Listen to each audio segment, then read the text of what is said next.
Morning, everyone in Asia, and afternoon to those joining us from New Zealand and Australia. Today is the last of the afternoons at the Opera for the year, and perhaps no better topic to finish 2020 on than a table discussion on diversity and inclusion in the workplace. D&I is for many a polarizing topic. Furthermore, those committed to embracing a progressive D&I policy in their organisation often struggle. While the mind and heart may be willing, knowing the exact actions to take sometimes is less obvious.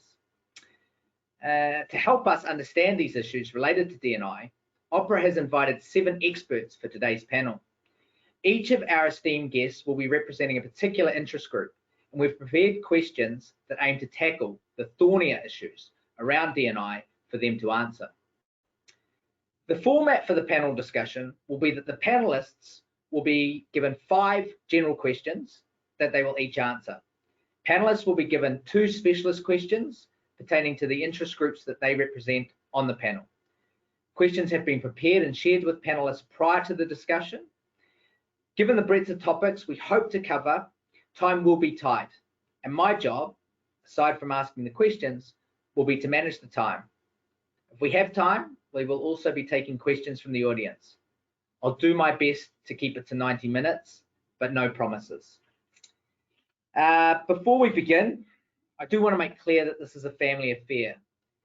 Ben and Vino are current managers in their respective areas inside Opera.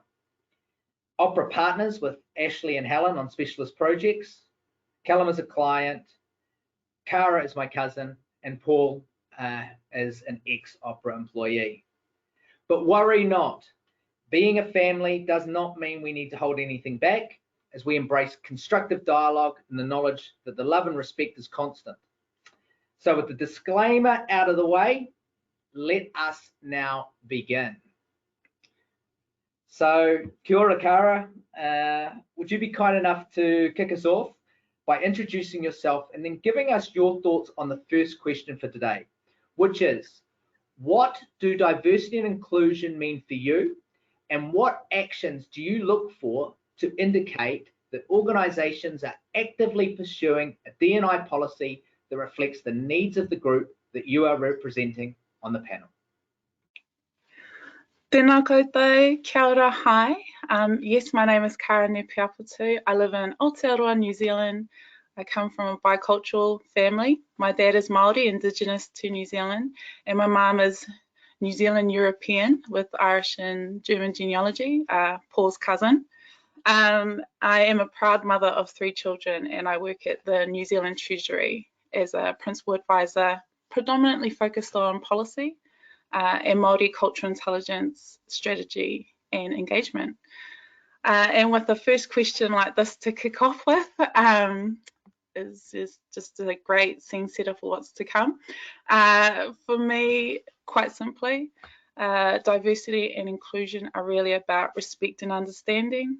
It's about acknowledging the uniqueness of people and groups and meaningfully including them. In terms of diversity and inclusion in organisations more broadly and somewhat universally, there are some soft and hard efforts that could be pursued, such as when walking into an organisation or visiting their website. Can you visually see representation of people and culture structurally and in the interior design? Can you see the people? Can you feel the culture? Can you hear the language? When you look around the room, are the people and the voices of those people represented? And yes, definitely. Is there even a strategy, a policy, a network, or an executive lead in place? There are many things that organisations can do, and it's not a singular act. One action won't cut it. It's a triple and approach, and then some more, and it needs to be ongoing. I think for any organisation, starting with understanding their people and the area they're based in and work within is important. Fundamental to organisations in Aotearoa, New Zealand, from my perspective, is having an understanding of the Treaty of Waitangi, which is one of our founding documents. It has it has played a major role in framing political relations between the New Zealand government and Māori as the Indigenous people. So if I walk into an organisation and hear or see reference to the treaty, I see Māori leadership and partnerships, and can also get a sense for how they embrace all cultures more generally, I think it's a really good sign. Excellent. Thank you, Cara. Ben, over to you. Could you please introduce yourself and likewise answer the first question for today? Thanks, Paul. Yeah, great to connect with everyone today. My name is Ben Hainsworth. I'm the General Manager for Opera Australia. My role is essentially leading a team across this very large country and a very diverse country. And yeah, primarily in terms of my delivery, I focus primarily on both the assessment of staff into organisations and the talent development of those staff. So today is a really relevant discussion. It's one that challenges me personally. It's one that excites me, and it is one that absolutely humbles me because I'm still on a journey personally of discovery and understanding. I think for me, and I've probably learned a lot from my kids, so I'm going to reference my daughter who's 6. And she asked a similar question around in relation to particularly racism recently. And I answered her question, and I'll answer it today in terms of diversity and inclusion in a way that made sense to her and actually made sense to me. And my response off the cuff was that diversity is like all the colours of the rainbow. Inclusion is how we use and how we paint the picture. I don't know if she understood that, but given that she's into unicorns and lots of colours, I thought it was a pretty simple response. I think for me, going into organisations, I think there are technical terms like systems, symbols and behaviours. But similar to Cara, it's looking at and feeling that culture. It's understanding that from a organisational perspective, that we are recruiting, we're supporting, we're developing and we're promoting difference. And I think that requires thoughtful, authentic and sustainable consideration. And it's not the approach of just getting the same. And that's my response to a reasonably complex question. Thanks, Paul. Brilliant. Thanks, Ben. Thank you very much. And yeah, they will be complex questions, and I appreciate you keeping it succinct and keeping it to time. Thanks a lot. Dr. Wood, again, could you introduce yourself, and could you also tell us who you're representing today on the panel? Kia ora koutou katoa. So my name's Paul, and I'm representing those from a lower socioeconomic background. I grew up in a lower socioeconomic background. I've spent a lot of time around people who didn't have the same opportunities as those who, by virtue of the fortune of their birth, ended up with greater levels of education, greater opportunity, and greater success in terms of standard success factors in life. I followed a fairly consistent pathway for a lot of people in my area, which was to drop out of school pretty early and end up in prison. One of the benefits of that is I already knew quite a few of the people who I ended up in prison with because I'd grown up with them. And I was someone who was incredibly fortunate in the sense that I had the opportunity to turn my life around. And part of that is that I came from a family background that wasn't really as representative of other people in my area as it could have been, and I had lots of opportunity that others didn't get. So I'm speaking on behalf of that group today, and I do quite a bit of work these days with people who are in the prison environment who want to turn their lives around, but just don't have the good fortune of the support I had. So I work trying to make that more systemic for them, but that's the pro bono stuff I do. My background's in an area of psychology that looks at how we differ from each other as individuals and how we can understand those differences to find our path up the leadership and life mountain. Is that enough of an intro? It's a good intro. So then, just given that, and in a short sentence, what does diversity and inclusion mean for you? Well, diversity means that we have space for people who look, act, speak, and behave differently with different backgrounds. I actually think that's the easy one in many respects, Paul. You know, that's the, do we look different? It's the inclusion piece that's the challenge. And that's where we really tolerate, encourage, and respect those sorts of differences. And for me, for the group I'm representing, I think a big thing that I see in organizations is that there are visible differences and that people are actually nudged to bring who they are to work. For example, you know, we've got some great examples in New Zealand. Spark is one where if you've got tattoos, you're encouraged to show those tattoos. So I think that's a great example of inclusion. But also as well, it's organizations where some of the sacred cows that act as barriers that stop people from getting entry into professional environments have been slayed. And I'm sure I'll get a chance to talk more about that later. Brilliant. Thanks, Paul. Much appreciated. Callum, on to you. So if you could introduce yourself and then answer the question on the screen, that'd be great. Sure thing. Thanks, Paul. Hello all. Indeed, my name is Callum and I have a background in HR. So I've been working in and around organisational development for about 20 years.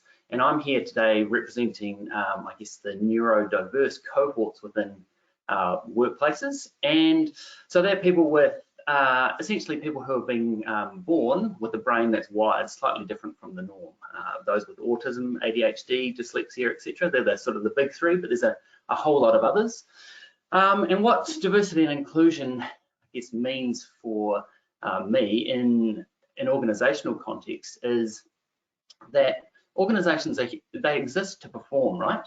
And so D&I for me is finding ways to get things done effectively by ensuring that we're harnessing that power and the potential that comes from seeking out different views, different perspectives and experiences that people bring. Now, a lot of that is hidden, especially neurodiversity. It's seen through some behaviours, and we stereotype and pigeonhole people because of how they show up and behave and act, etc.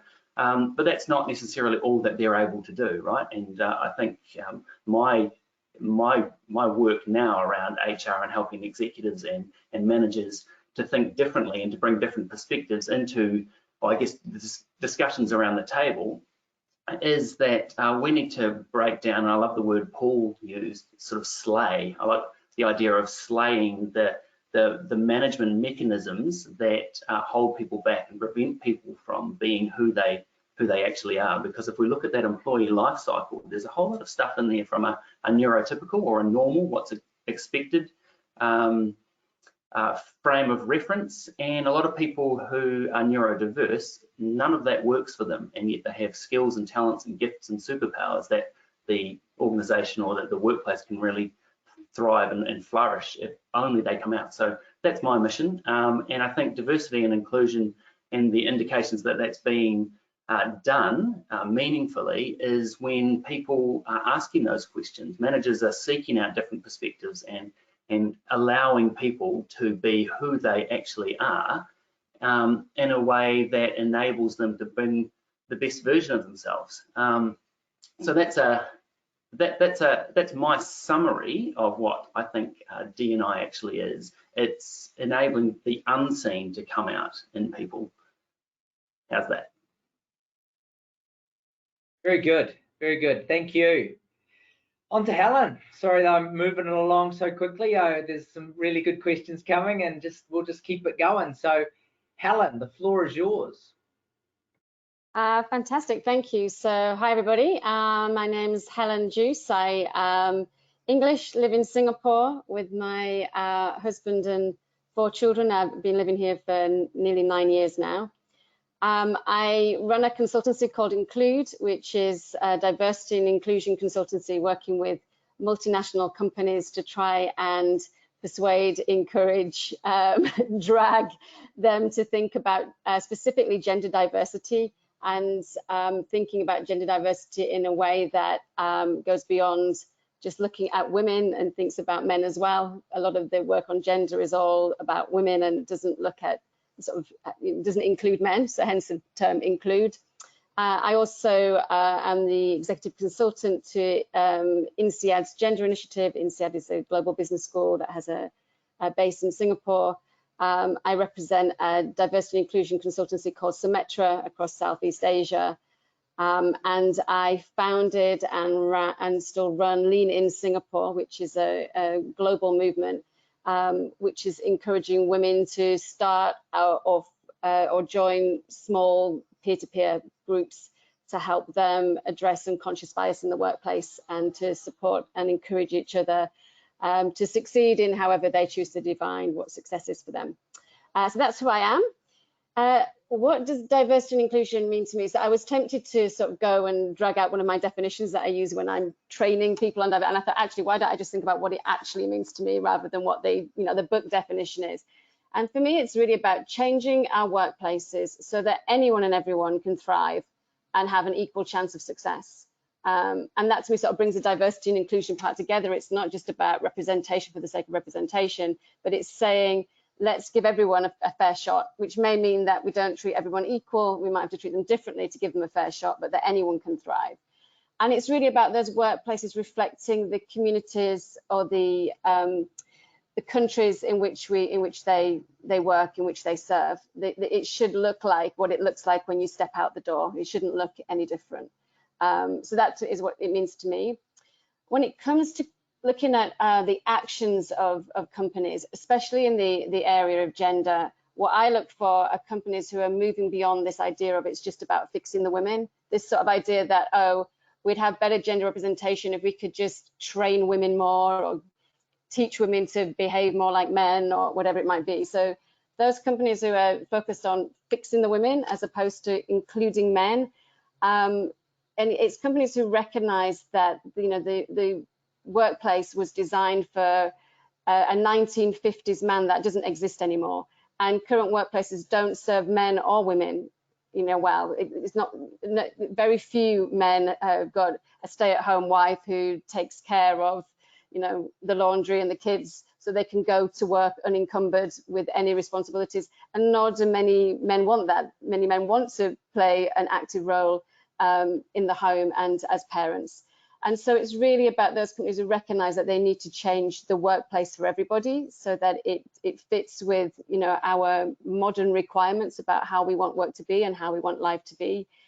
And beyond that, it's companies who are really looking at things holistically, so that they recognize that they need to look at this at an individual level, an interpersonal level, and an organizational level, and not just sort of quick fix band-aids, on single siloed programs that have been proven not to work. Excellent. Thank you so much, Helen. Ashley, over to you. So again, if you could introduce yourself and answer the question. Yeah, g'day everyone. My name's Ashley Gordon. Born out west in New South Wales on Kamilaroi country. I want to acknowledge, before I begin, the traditional owners of our land that we all make, and pay respects to our elders past and present. My role at the moment is General Manager in New South Wales Aboriginal Safe Gambling Service. But before that, I also did some research in Aboriginal communities around help seeking and barriers of why Aboriginal people aren't coming forward around health and obviously well-being. For me, I'd like to say what everyone else said. Cara, you were great to open us off. I appreciate what you said, but for me, it's about recognising the strength and capability of Aboriginal people in particular. That's the group obviously I wish to talk about. And inclusion in the workplace, I look at cultural safety, which is being able to be who you are, bringing your best self, your identity to the work, and policy to be authentic and genuine. I heard it said earlier too about we can write things up and they look flash and we can promote reconciliation action plans and whatever, but are they really genuine? Do they filter down? So the tokenistic as a history in Australia, and we need to move on from that. There needs to be a real commitment to change. I also think inclusion is involving not just in the workplace but the community. We're big on community in our culture. So if there's a business that's looking to achieve real results, we've got to work with community, work with family, work with traditional owners, work with elders, work with different family groups. There's more than just the people you work with. I think I would say that a community it takes a community, you know, to change things, and that's what we have to do. To me, that's what inclusion means to me. Fantastic. Brilliant. Thank you, Ashley. Vino, on to you. Lucky last. Hi, lucky last. So my name is Vino. I'm based in New Zealand. And my lens today is about race and ethnicity, but I just want to say that in no way do I claim that I represent the voices or experiences of this massive variety of people. I do bring my own lens, and my own lens is that of being an organizational psychologist, of being an OD practitioner, of being a coach, of having a long history of working with diversity and inclusion, of working in community development, very much about empowerment principles and how it feeds into diversity and inclusion. And for me, I'm really interested in, I've worked in Africa, Asia, Asia Pacific, and every time I think I'm getting ahead of this game, I realize I'm not. And I think that's a good place to be. It's because it's a never-ending journey. What does it mean for me? Mostly more aspirational, I think, and wider. I think it's about our sense of humanity, our sense of purpose, our sense of community, and our sense of belonging. And for me, it's living to this wider, higher ideal, if you like, that the work in the space is feeding that, and that we're making a real difference in that space. For me, as a psychologist, you know, how does it feed into what I'm doing? I talk about individual differences, we talk about personality, but what about individual differences in how we encapsulate and capture uniqueness and differences of people and embrace that rather than just examine it or analyze it? And I think for me, the work in the diversity and inclusion space, especially about race and ethnicity, is about the greater societal implications that we have and responsibility that we have. So it might be higher aspirational, but that's where I see it feeds my soul when I think of it from that angle. What does it mean for me in terms of looking at organizations who are pursuing D&I? I'd like to start off with, I look for organizations that have a healthy discontent for what they're doing. And I hope they continue to have a healthy discontent for what they're doing in the space of diversity and inclusion. I'd love for them to be able to know that the game is never finished. I'd love for those organizations to be able to have conversations about power and privilege and be comfortable about talking about that. I'd love for them to be able to talk about system-wide changes, but also culture changes, not just about going past the surface to a deeper appreciation of what we could be doing in the space. It's also about looking at our biases, and especially our affinity biases. We gear to be to favor people who are similar to us, but what are we doing about that in-group and out-group? And it's especially impactful for me because I know research says that we're more empathic towards people from our own in-group, and we are less tolerant of the pain of others from the out-group. And that's quite significant for me. And I would love for organizations to be able to encapsulate that in their thinking from the psychology and the diversity of psychology as well. And so, yeah, in a nutshell, it's about recognizing that there's opportunities around the neuroscience, around motivation and opportunity for change in this area. And that's what I'm passionate about. You guys have really got us off to a great start. Now I'm just conscious of the time, and I'm wondering whether to go to the specialist questions now, but let's do a quick fire on these next two first. So Ben, can you kick us off here? We just want a quick fire synopsis of what do you see as the biggest gaps between the ideal of diversity and inclusion and the reality? I think you answered some of this as a panel, but if you could just add to that very quickly, that would be great. Ben, can you kick us off? Thanks, Paul. Yeah, I think in a nutshell, it's that everyone is equal and that we should all be treated the same. We're all on the same playing field. From a recruitment perspective, from a psychologist perspective, I think the biggest gap, therefore, is awareness and education. I had a client last week say that they would treat the entire shortlist of candidates for a role equally and not give due consideration to differences. So to me, in this country, being Australia, where 97% of organisations are less than or equal to 5 people, 97% of all organisations in Australia are very, very small. Having greater awareness and education for every organisation, not just your national and multinational organisations, I think is critical. Thank you. Thanks, Paul. Paul Wood. All right, well, I mean, the obvious gap is the one I mentioned earlier, where even if organisations are doing the diversity piece, making an effort to get people who look different, they then expect everyone to act exactly the same. And so they don't actually include those differences. And it goes back to Ashley's comment around the sort of tokenism. Well, if I can get a Māori here, you know, and we can do a karakia, then, you know, we're all sorted. But actually, you better follow the process and behave in line with what everyone else does here. So that's the big gap. I suppose for the group I represent as well, the problem is that, you know, there's not even the desire for the diversity in terms of background and experience.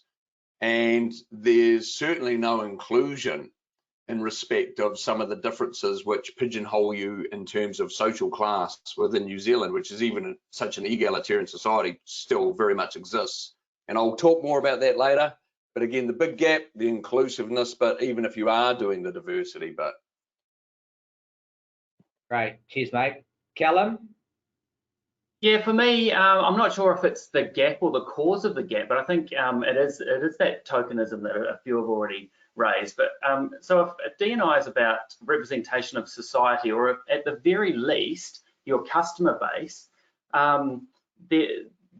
doing so tokenistically is a real issue. But what we tend to do is, like, D&I issues are made to be a project. So we look to have some sort of financial incentive or ease of implementation, return on investment, least cost, whatever it is, which means that we create D&I initiatives as projects, and we expect them to operate the same way as most other projects, rather than doing them because they're the right thing to do. And so we have to justify ourselves, or executives are looking for the return on that. And the flip side of that, for say neurodiversity, when you need to include people who are neurodiverse, there might be some accommodations that you need to make in the workplace, or the way work happens, or your expectations around what you need people to do. And those accommodations are always thought to come at a cost, but actually they don't, because the benefit of harnessing people to reach their potential comes at greater performance. And so it's this mismatch between what we expect from the project and what we expect from the people, if that makes sense. I think it's well expressed, and I think that topics we're really going to get into today. So thank you, Helen. So totally agree with everything everybody else has said. I think two things. One is this idea of tokenism, as in they see representation as an end in and of itself, rather than a means to an end, which should be about diversity of thought for creativity, innovation, better organizational performance. So I agree with that. And then my pet peeve in terms of the gap is just the lack of evidence-based solutions. Just a lot of mumbo jumbo opinion and assumptions, lack of data, and lack of solutions that have been proven to work. So a heavy investment in solutions that have actually been shown not to work. So yeah, I'll leave it at that because you need to save on time. I could go on forever, but I won't. Brilliant, Helen, and you'll have more time when you get onto your specialist ones. Thank you very much. Ashley. In Australia, I believe there's a bit of a reluctance to learn about other people's culture. I think for me, the more we know about someone's culture, the more we can understand and accept. And obviously, you know, this bit of going to work and someone telling you we're going to treat everybody the same, I actually don't believe in, because you've got to learn more about the people you're going to work with. So the more we can understand, and because I think if we don't do that, that cultural blindness comes into play, where, you know, what people have grown up understanding is right and wrong, and their values are true and correct, come into play. And, you know, they could be causing a lot of issues, because that's where racism and stereotyping people comes from. So the more we can learn about our other people's culture, the more, you know, accepting and obviously the more we can work more productively together. And I think some people find that working with disadvantaged people, they're going to require more work, and therefore they can be a bit lazy. You know, they can say, oh, I'm not going to take this individual on because it's going to take more time for me. But, you know, and then they're the stereotypes and the issues I see all the time, where organisations can be too lazy when working with disadvantaged people or people that might come with more complexity.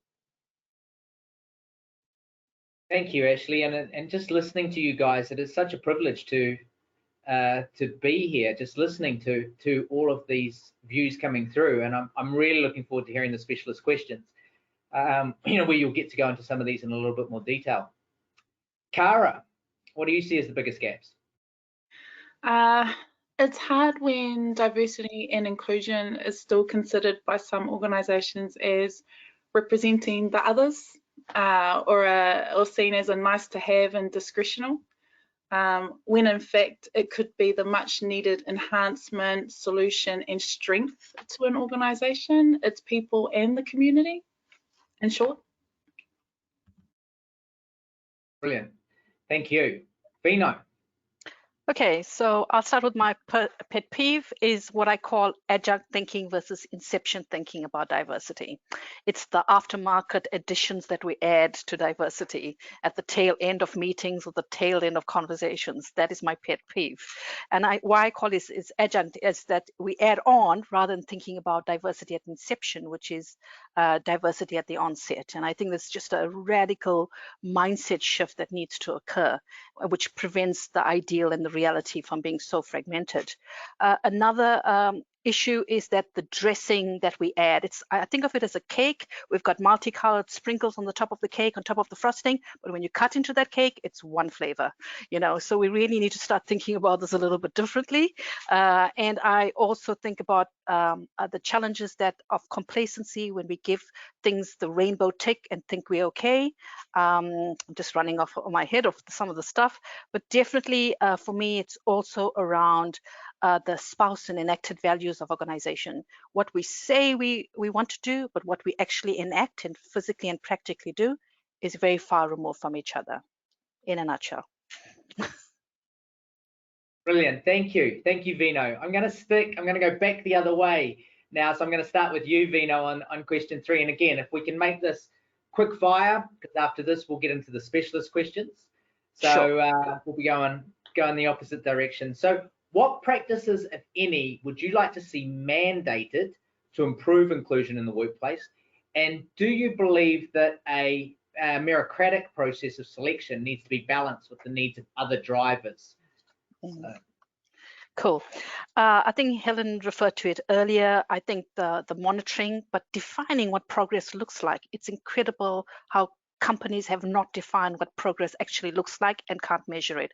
And what doesn't get measured doesn't get done. So I think that has to be changed.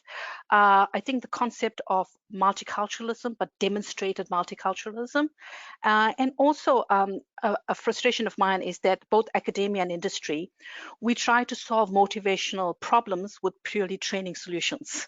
And that's not the way to do it, because it's not about what people know, but why do they want to do it. One's a training issue, one's a motivational issue, but we actually assign the same blanket over everything. I think there's also needs to be less emphasis on culture fit and rather cultural addition. And I think that conceptually needs to change. I think it's about amplifying the voice of people who don't have their voice represented. And also, I think it needs to be positive draws. We keep talking about threats and consequences, but I think there needs to be other ways that we actually draw people into this conversation that's more constructive and more positive. Your last question about you know, how is it balanced with needs of others? I think it's easy to take the stance of merit when you're standing on the legs of privilege. And I think that's really important to recognize because it's almost like a Pollyanna assumption that all things are fair and equal. And we all know this world doesn't exist like that. As much as I'd love it to be that way, it doesn't exist like that. It has numerous wobbly foundation, wobbly legs, if you like, systemic, institutional, societal, economic, political. You can't ignore bringing that into the equation. Thanks. Yes, you've kicked it off well. Okay, Cara. To follow that, these are great questions, and my answer is yes. In many organisations, we have highly intellectual, high IQ, where the technical and clinical side is important, but for me, it's not enough. Some of these high IQs have some soft skills, a medium level of EQ, emotional intelligence, but very much lacking in cultural intelligence, so low CQ. I think seeking a better balance of IQ, EQ, and CQ is needed. With respect to your first question around what I would like to see mandated, for me in the context of New Zealand, fundamentals start with understanding the history of New Zealand, having a good understanding of the Treaty of Waitangi, and having the opportunity to be amongst the people. I do believe that we have a culture of a bit of an ivory tower going on with our big organisations, and we kind of tend to lose sight of our people and focus narrowly on what's in front of us, which causes a huge risk when creating nationwide policies and initiatives. But to be really honest, inclusion really starts with knowing your own people and being able to do the simplest things, sometimes like pronouncing their names properly. Couldn't agree more. And that's again, you know, the fact that you guys are starting to walk into some of those areas of controversy, I think is really powerful, and we're going to keep pushing that today. So thank you, Cara, and keep up the honesty. So Ashley, over to you.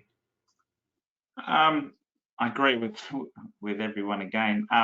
For me, all this has to start early.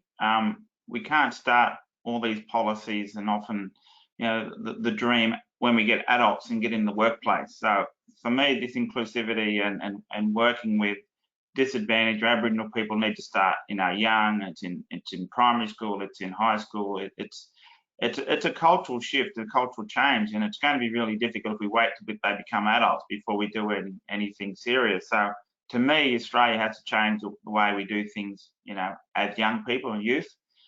But on the question also, I do think there's an importance around recognising Aboriginal people's capabilities.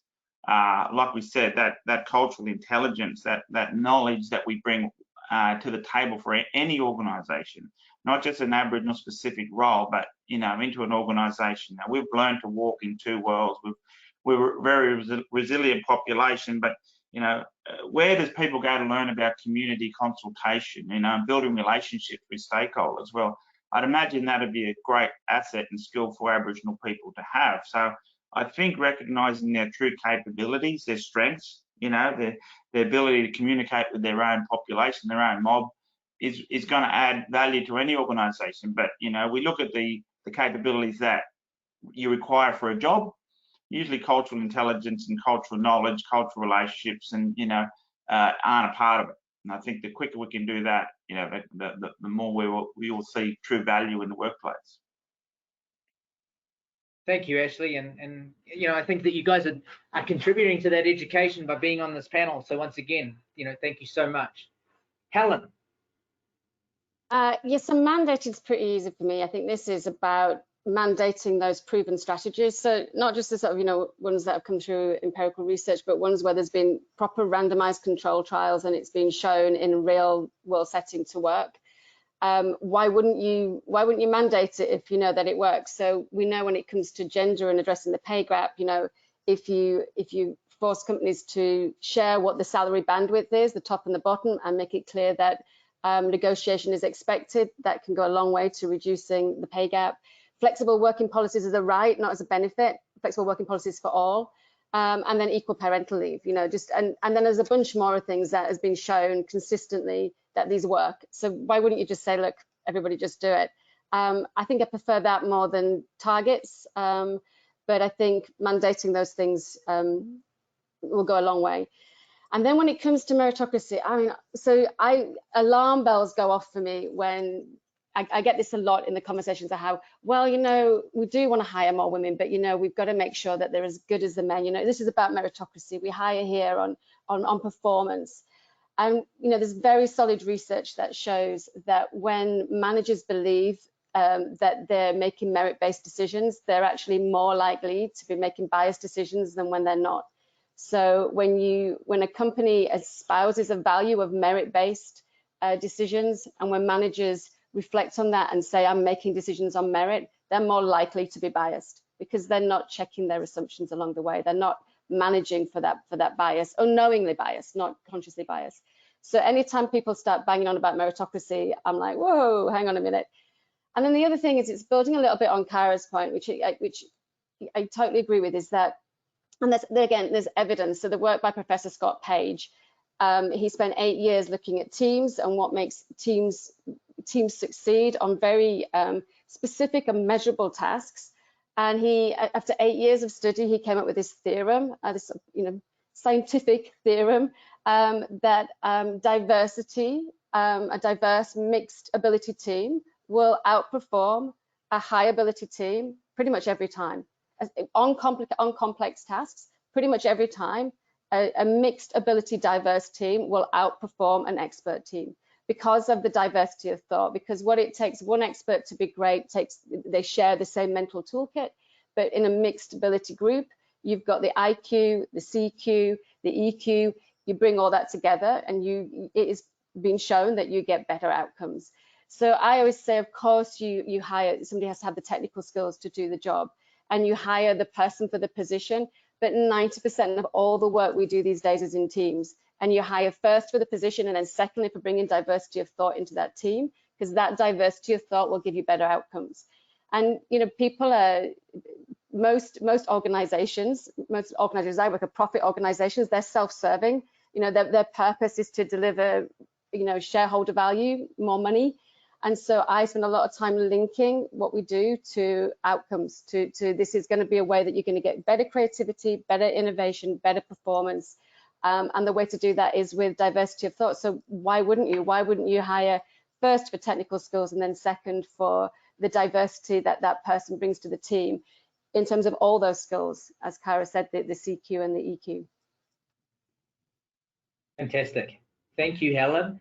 And we'll be getting into those topics later on today as well, I'm sure. Callum.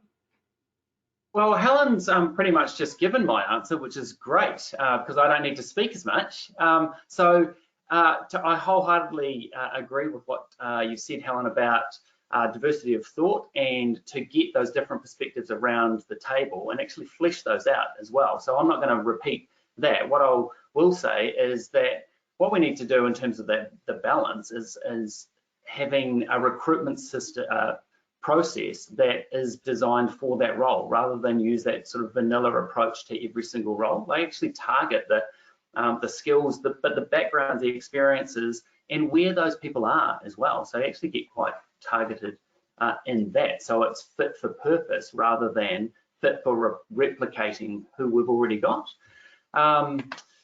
Yeah, I think I'll leave it at that. I'll get into the specific questions, maybe answer this a bit more with that one. I appreciate it, Callum. I know that we're moving fast, but time is tight, so thank you very much. So with that intro, Paul, what's your answer for this? Well, firstly, I'd like to reassure the viewers that with all of my vigorous nodding, my head will stay in place. You know, I'm in such agreement with what everyone else has said. And I think there are a few points here, right? For me, one is we actually need an evidence-based approach for knowing what's predictive of future performance and contribution. Because at the moment, we have this false meritocracy, and this taps into what everyone else has said, where we go, if you've got a university degree, if you have a similar accent to me, if you have a similar background, then you're likely to perform well. Whereas actually none of those things directly relate to future performance or contribution in an organization. So I think part of the challenge for me is that we have the pretense of a meritocracy where we don't have a real one. We're just protecting sacred cows, and sacred cows that massively disadvantage people from lower socioeconomic backgrounds. Let me give you an example. I learned how to say 3 and pronounce my THs in my late 20s. Prior to that, I'd say 4 o'clock, you know, and that's more consistent with the sort of socioeconomic background I come from. Also as well, like I was commenting before we started around how envious I was of Callum wearing a t-shirt. I'm heavily tattooed, and I've had it so indoctrinated into me that I better not show those tattoos, or people are going to make judgments about me and my ability to operate professionally, that I better keep that stuff hidden. But those aren't relevant. Those are really not relevant to my ability to make a contribution. So those are a couple of things I'd say, but here's another one. We need to stop developing our leaders to know more stuff, to know more processes. And we need to start focusing more on developing their capacity to deal with complexity, ambiguity, and uncertainty, and to navigate that environment. And that means being able to navigate those individual differences of people they deal with and get the most from them. So anyway, we'll get into it more later, but I'll carry on. And by the way, this is how you clap in sign language. So if you see me doing this, I'm getting amongst, okay? Thanks, Wood. Thank you very much. Ben, over to you. Yeah, great conversation. Look, I think to build on that fit for purpose comment from Callum, which I wholeheartedly believe in, I think we also need to mandate an approach which is strengths-based. It's not a deficit model. And I think to Callum's point as well, his introduction around the group that he's representing, I think a really important piece around selection methodologies that we need to make them accessible. These things can't prejudice because of colour blindness or even the ability to attend an interview because there's not wheelchair access.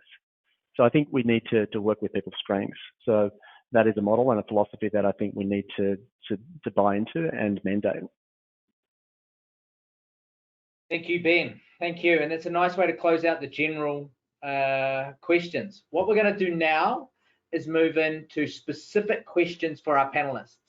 Each panelist is going to be given 2 specific questions related to the interest group that they represent on the panel. We're going to kick off, again, if we can keep these moving, given that we've got 7 panelists all representing different interest groups. We're going to kick off firstly with you, Cara. So the first question we have for you, which will make a lot of relevance to our New Zealand viewers, not so much relevance to the rest. So I think that this will be a real interesting one. So some Pākehā may find it difficult to engage openly in a discussion about D&I related to Māori issues for fear of being deemed racially insensitive and not wanting to offend. What advice do you have for these people with these fears? Great question. Not something new, actually. Firstly, let me define what Pākehā means to me. So if you break down the word Pākehā, Pā is a village or to touch something, Ke means different, and Ha means breath. So Pākehā is used to define someone or a group of people of a different breath. It dates to the time of British settlers and has become a common term associated to those of New Zealand European ethnicity. Let me give you a very quick history lesson. I don't know if the rest of the panel, they could probably add more to this. New Zealand is a small and young country in the Pacific Ocean. I think this year we reached a population count of 5 million, and it has quite a flavoursome history. Māori are the indigenous people of the land and migrated here from Hawaii, and some years later, around the 1800s, Māori were colonised by British settlers, and New Zealand became a constitutional monarchy with a parliamentary system of government. So there's a bit of history there going on. But back to your question, I can understand that feeling of fear, the fear of not wanting to offend and being deemed as offensive. What I can say is that this fear is shared, but just in a different way. I think if you flip the question to how Māori, the indigenous people of New Zealand, may find it challenging to have their culture and issues heard and acknowledged by those of little understanding or connection, at the fear of being ignored, labelled a minority, having to justify who they are, deemed as an activist or always sitting in their feelings. It's a really sad situation to be in, and so the fear is shared, but just in a different way around those conversations. Going back to kind of the crux of my understanding of diversity and inclusion, it comes down to respect and understanding. We have to find place and we have to find the people and allow spaces to have these conversations with each other in a safe way. Be respectful in approach, seek to understand and uplift, and then do something about it or carry on the conversation. Don't just stop there. Effort goes a long way, as does empathy and awareness. Most people, especially ones that I know, are open to a conversation when they feel the other person is genuine in their want to understand and are being respectful. Some people that I know are also happy to have the conversation when it's not. But there is the saying that I love. I tried to stay quiet, but my ancestors wouldn't let me. And I would rather people ask the question than sit in fear, worry, and confusion. I would suggest that they choose their words carefully. But if it is really a controversial question or comment, that they find someone that they feel comfortable and safe to have that discussion with. And my door's always open. You can hit me up on LinkedIn. Yeah, in short, that's kind of my answer to that. Fantastic. And I couldn't agree more in terms of just the education around the long history of New Zealand and being able to engage in that is a very, very strong starting point. And I think that I could see Helen taking some notes as she was picking up some ideas, and I can see her using some of that, and it's fantastic. Good. Okay, so question 2. New Zealand is seen as a world leader in its dealings with Indigenous issues, and is often the poster child globally when discussing such matters. What would you say to people, and I'm meaning primarily New Zealanders, that might suggest that there is no need for a specific policy for Māori in this regard, and any discussion of such is just divisive? Have you heard of that saying, internationally hot, locally not? There is definitely a growing appreciation of Māori culture in New Zealand and pockets of greatness at the moment.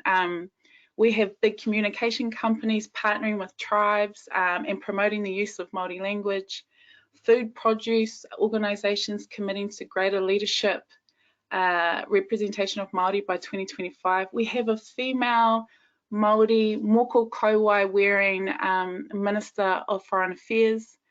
What was once the Vodafone New Zealand Music Awards is now named Aotearoa Music Awards, with many artists singing in Māori and greater representation of Māori too. Sports people in the debriefs, they're speaking in their own language. All TV channels have definitely increased their level of Māori language. Keyboard warriors making derogatory or racist comments being stood up to by the many, not just Māori. It's cool to be Māori and culturally intelligent, which once wasn't the case. And all that I've just spoken about has only occurred over the last few years, a couple of years, and on the back of some strong people that took a stand, coupled with enabling support by others and the strength of the fight by generations before us. However, it has been, and it still is, a struggle and a half. There are still many people and systems in New Zealand who don't appreciate Māori culture and its language, kind of like what Dr. Paul Wood talked about, you know, bringing in someone to do the karakia or sing a song and then push them out the door while the meeting carries on. But so colonisation is very real in New Zealand, as is racism and bias. This generation is still experiencing it and feeling the intergenerational effects of it, and likely the next one or two will too. There is still a lot that needs to be done to address years of suppression, oppression, and inequity. It wasn't a million years ago. It was really recent. My grandfather's generation was part of those that were beaten for speaking their language and gave expression to their culture in schools. This in turn impacted on my father's generation, where many were not taught their language at the pure fear from their parents of people abusing their children. And of course, the education system still stifled in its Western design. Despite this, our parents and generations before them still fought for our language, identity, and culture to be acknowledged as treasures, of which we have every right of access to express and be unapologetically Māori. My generation are seen as the resurgence, but because of them, our parents and our generation, we have the right to education, which resonates with who we are through our own language and our own knowledge systems steeped in cultural intelligence. Māori are very resilient people. Ashley talked about Aboriginal people being resilient, as is Māori. And a lot of what has been successful for Māori was designed, developed, and delivered by Māori. However, one defining characteristic of historic and current public policy is the failure to improve outcomes for and lift the well-being of Māori. We continue to be overrepresented in justice, health, and welfare statistics. We are constantly having to justify the value and investment of our culture. We're asked to fit a template not suited to us, not created with us or for us. It gives more rise to engage and partner and incorporate Māori worldviews into our organisations. There's heaps of opportunities there. I celebrate all Indigenous people across the world. We're creating more opportunities to share knowledge and learn from each other, to also empower and support each other. I recently attended a Native American and Indigenous Studies Association conference in New Zealand. It was inspiring, fulfilling, and motivating. One of the lectures was titled, "Oh, but you don't look Māori," or "Oh, I don't look Māori." And I'd never seen so many fair-skinned Māori and Indigenous people across the world in one room. We discussed the power of an outsider's perspective of being Māori and the impact on one's cultural identity and confidence. And at the end of it, we all talked about how we need to embrace, celebrate diversity and indigeneity. But there's one person I would like to quote, and that's Dr. Rangi Mātamua, who is an associate professor and Māori astronomist. And he said, "Knowledge that is not shared is not knowledge." There is a difference between sharing a culture and practicing a culture. If you want to study a culture, go to the museum, but it lives through practice. So in response to those that say we don't need specific policies or for Māori or for other Indigenous people, walk amongst us. Come to these conferences, read a bit more on our history first, and I think you'll change your tune. Well spoken, Cara. Well spoken, and you're absolutely right. This is a time and place where every generation who's alive now has a role to play, and they play it in their own way.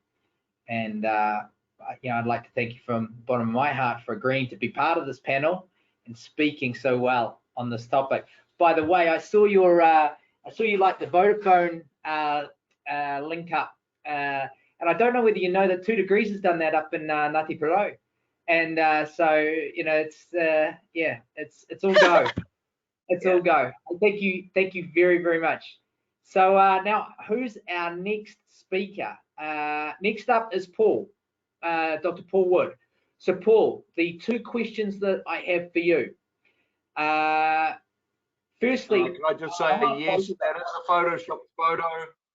I admit that. If that was your first question. I know, that's why I hate this, because you look at that and then you look at this. And you're like... Yeah, no, we grabbed our photos where we could. We grabbed them where we could.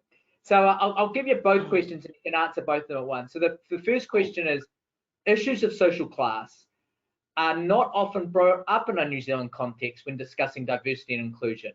Why, therefore, do you think this is even relevant? And the second question is, given New Zealand's free education system, everyone has an equal opportunity to move between their class. So why should those from lower socioeconomic backgrounds or economically disadvantaged through, say, a prison sentence, be given special treatment?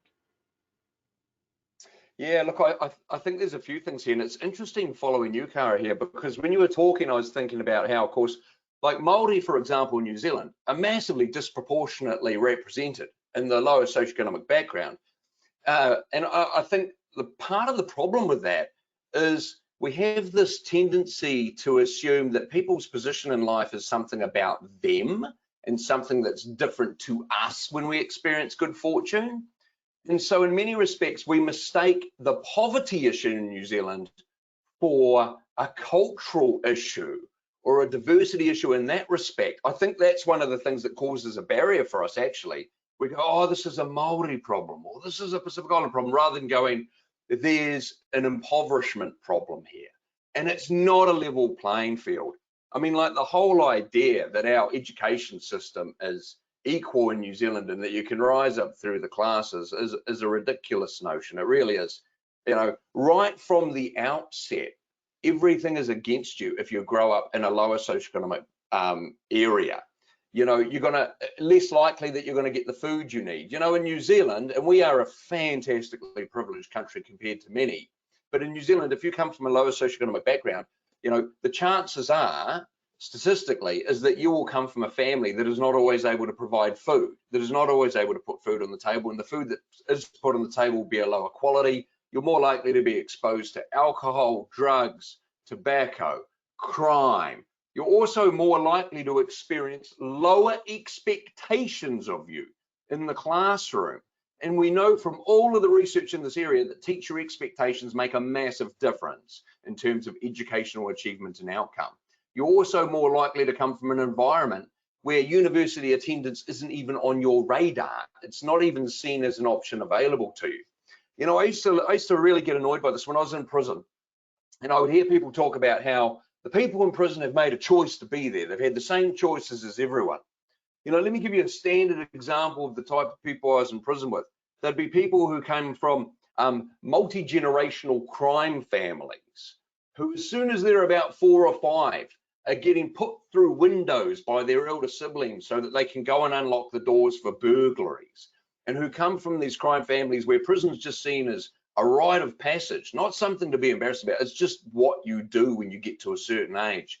And you're telling me that those people had an equal opportunity and a perception of their options in order to make the same choices as the rest of us? It's absolutely ridiculous. It's not a level playing field. And that's why I think it's so important that we strive for equality of opportunity, that we make more of an effort to provide a pathway for those who haven't had the same start as those of us of greater fortune to actually be able to be contributing members of society. You know, I mean, for example, as I mentioned earlier, I was incredibly lucky that I had the chance to come from a supportive family. I had a father who paid for my education out of his pension and made other sacrifices like that, and who saw education as a positive thing. So when I was ready to change my life, I could. Most people in prison don't have those opportunities. And that's why it's so important that we, to follow Ashley's point, that we make every effort possible to intervene earlier before we're even in that situation, so people do see having a professional career, do see that as an opportunity and understand the path and get the encouragement. I mean, just in the same way as Google adopted the policy of deliberately shoulder tapping and nudging female programmers in order to get them to actually apply for roles because they were less likely to apply for them. And as soon as they started giving them a nudge, then they increased the diversity of gender amongst programmers, senior programmers. You know, we have the same opportunity with those from a lower socioeconomic background where we can go, this is a path for you. Let's make you aware of this. Let's encourage this. And that's not detracting from the ability to make a contribution in a meritocratic way. Anyway, there you go. Rant over. I'll go back to nodding. Brilliant, Paul. Brilliant. The intensity with which you talk reminds me of an event that I think we both remember. You know, and it's you know, it is that intensity channeled. You speak so well on this topic, and it's just brilliant. Thank you, my friend. Okay, who's next on up? Helen. You're the next person. So your 2 questions. the women's movement has been highly active since the 60s, championing the rights of women in the workplace. What do you say to people that deny there are any issues related to D&I as it relates to women? And the gender paradox indicates that the freer a country is, the less that women will go for STEM roles. Some research may be interpreted that given the choice, women may not be as interested in managerial positions as men, again noting group averages. So why are we pushing women into roles that they may not want? Okay, so first question. So I don't think the women's movement has been active everywhere since the 1960s. I think we're probably talking about developed Western economies. I think less so I think in some places it's only just starting. So, but I get your point. So what I say to people is look at the data. Just look at the data. I mean, there are so many assumptions. I mean, what's fascinating about this conversation is the intersectionality and everything I'm hearing from these very different, diversity dimensions is just so similar in what we're all sort of trying to change. Is that there are all these assumptions and opinions that are absolute bollocks. They're just based on nothing. They're just based on perceived wisdom without any evidence. So the stuff I hear all the time is, we don't have more women in leadership because women have babies. I'm like, oh, okay, so I don't know about you guys, but I don't think I've ever met a woman who's had a baby that hasn't involved a man at some point, So, men have babies too. So, and they say, yeah, but then women leave the workforce to look after babies. Well, that's not what, in most places we have the research, that's not what we see. Women might leave an organization, but they're not leaving the workforce. They're leaving the workforce in the same amount of numbers as men are to take a parenting role. That women aren't ambitious. The research doesn't show that women are no less ambitious. That they lack confidence. The research shows that's rubbish as well. That they don't ask for pay rises and they don't ask for promotions. Rubbish. It's not true. That there is a lack of women. There just aren't enough. The one that I love the most is that it's a lag effect. We just need to wait. Yeah, we just need to wait because now that we're all sort of, aware of gender equality, it's just a matter of time now that those women will trickle through. Utter rubbish. We've been graduating women from universities in the same number, if not higher numbers as men, for the last sort of 20, 30 years. So all of this is just utter nonsense that isn't based on data, isn't based on evidence, is just assumptions.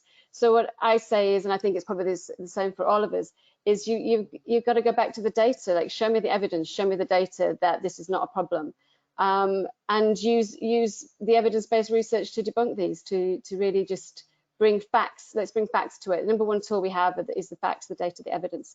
So that's what I say to number two. And then, right, Dr. Paul, you and I need to have a chat about this question. Are you ready? So talking about data and evidence, you're a scientist, I'm a lay person, don't have your qualifications. So tell me where the evidence is about us pushing women into roles. So where and how are we pushing women into STEM roles? Is that a question for me? Yeah, it's a question to you. It's your question. So why are we pushing women into roles they may not want? So where and why and how are we pushing women into roles? Fair call, fair call. So the question is there to cause debate. And yes. If anyone's ever seen Helen and I, which none of you have, seen Helen and I work these workshops together, what you're getting is a snapshot of exactly how it works. And it works very powerfully. So let's start with that gender paradox. So for those that don't know, it's a very famous paper. It's getting more famous, and we can send it to you if you'd like it, which has essentially maps out different countries where women are involved in STEM roles, and there's an inverse relationship between the freedom of that country and women going into STEM roles. So that research I can show you, likewise with the managerial. So the question is not so much that it's not that we are pushing, it's more that this is pushed as an argument against us, that there is actually an issue here. So what the question is really posing is people who would use this research as a way to support their bias, they would push that paper and they would be saying, look, there isn't a problem here. And so if I was to answer that, just to put it onto your point, I think it comes to the points that Cara and Paul have already raised around those role models. But that would be my answer. So, you know, so yes, I mean, I'm being obviously, I'm just pushing your buttons for the sake of it because it's fun. But you know, so you know, I'm aware of the research, and I think it's really interesting. And my understanding, I mean, there's a couple of different research papers, so I'm not sure if we're talking about the same one, but one that I'm quite familiar with is in those countries where there's higher GDP and the gender gap is less wide, the lower the gender gap, women are less attracted to STEM roles than they are in those countries with lower GDP and a wider gender gap. And some of the hypotheses around why this is because for women from countries with lower wealth and lower support, those roles are the route to financial empowerment and financial equality. So the more attracted, you know, in Asia we call it the iron rice bowl. The more attracted to those professions because it's a more well-worn route to financial freedom, because those are the growing parts of the economy. And so that's why there's an attraction. And then in those more developed countries, the sort of theory goes, well, when all things become equal, and especially for those countries, most of those countries are welfare states, when women are left to their own devices, they're less attracted to those professions, which I think is really interesting. I don't think it's conclusive, I just think it's interesting. And what we know is that when it comes to things like maths and STEM subjects, at a very young age, girls are just as capable, slightly more capable than the boys. But when it comes to other subjects, they're more capable. So when it comes to things like reading and other skills, they're more capable. So it's interesting about how that dynamic might work when it comes, perhaps they have more choice when because they've got a broader skill set when it comes to choosing what they might want to do. And there's a couple of things within that that's a bit, because they're asking people from adolescence all the way through to 90. So that's sort of cultural, like the intersectionality of income bracket and generation is not as nuanced as it could be in that data. But I think what I take for it is I don't think we're pushing women. We're not saying women should go into STEM, and I don't think I think what you're trying to suggest is this data shows that actually the barriers we think are there may not be there. Perhaps it's that women aren't interested rather than that there are barriers there. And I disagree with that. I come back to the other Dr. Paul's sort of view is that I think that's rubbish. I think what is happening in STEM is we are trying to remove barriers to give women an equal chance of being able to work, succeed and thrive in STEM roles. Why? Because those are for most, I think this is the fourth, we call it the fourth industrial revolution. These are the jobs of the future. That's where the economic and financial power will be. And if we're underrepresented there, then we'll continue to be underrepresented economically and financially, but also because that industry is building the solutions of tomorrow. And if we are not part of that design stage, if we're not designing the tools and the way that we're going to work and live in the future, then it's also not going to be equal. So just, there's lots of examples, but just one example is all this this movement in health monitoring, these fantastic technologies that help us constantly monitor our health. Most of them don't track menstrual cycle. Probably the most important thing for a woman to know in terms of her health is tracking her menstrual cycle. It's not in the design phase. Why? Because it's been designed by men and they don't have a cycle, to put it bluntly. So it's things like that we need to be at the table, whatever it is we're doing in terms of designing the future, whether it's politics, whether it's STEM, we need to be equally represented, because we're, without that, then these things aren't going to be fit for purpose for us. And so I think it's, for me, what this is about saying, there's this fantastic, the late great RBG, Ruth Bader Ginsburg said, "I ask no favors for my sex. All I ask is that our brethren take their foot off our neck." We just want an equal chance. And we know that there's systemic barriers in place, mainly driven out of unconscious bias, very similar to what I'm hearing about in terms of ethnicity, race, socioeconomic, neurodiversity. There are these baked-in biases that mean that there isn't equal choice. And so I just want, for my daughter, I want her to be able to pick what she wants to do, unencumbered by her gender. And if that's STEM, if it's not, that's great. But I at least want her to have an equal chance to pick whatever it is that she wants to do.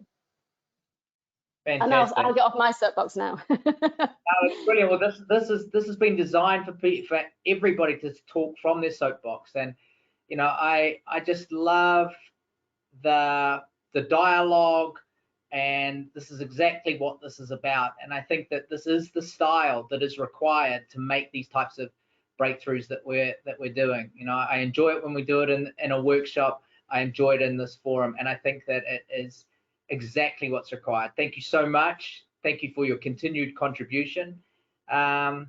And I'd say thank you for being in Singapore. I appreciate it a lot. So, who is going to be next? Callum, you're up next. So here are your two questions. The world's not fair, and we simply need the person with the best abilities to perform in the job. This will mean that people with learning difficulties are unlikely to be a good fit. How would you respond to such a statement? And secondly, neurodiversity is a luxury, and I don't have the luxury of time to be able to consider this as part of my selection criteria. My job does not require creativity, and this is really of no concern of mine. How would you respond? All right. Now, like Helen sort of pulled you up on, I guess, Paul, I get that you're trying to be controversial and stir up some debate because there's a little bit of a fence that I've taken in that question, in that neurodiversity is about learning difficulties, when neurodiversity is actually about the difficulties with the environment that people are placed into, right? And including other people's expectations, the stigma, misunderstandings, etc. So what everybody here represents, neurodiverse people also, I guess, come up against.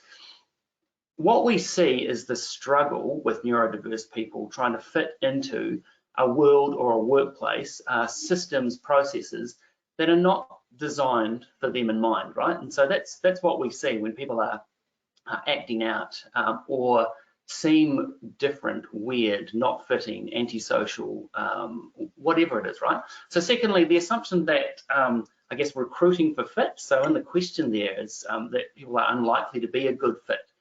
I think recruiting for fit is not a good option. It's an approach that hasn't necessarily worked, and it's got us into a lot of trouble. And yet we've tried to use, we need to recruit for fit for decades. I think we kind of almost need to do away with that in some regards, or at least certainly define what fit is. Look at Enron, where everybody had to fit a certain mode. That didn't work out too well for them.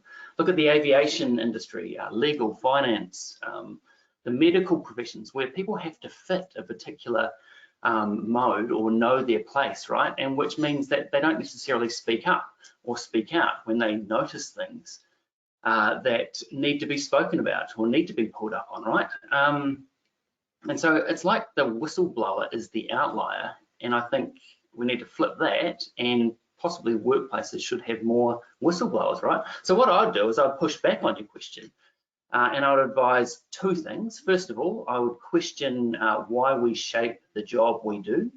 So this first question is specifically about how do we recruit and select people, and if they're not going to fit, well, why do we shape the job the way we do? Are we expecting people to be too broad in their skill sets? Could we carve up the role so that we still have the same full-time equivalent number, same number of positions there, but perhaps we could make the role more targeted to some natural tendencies that people display.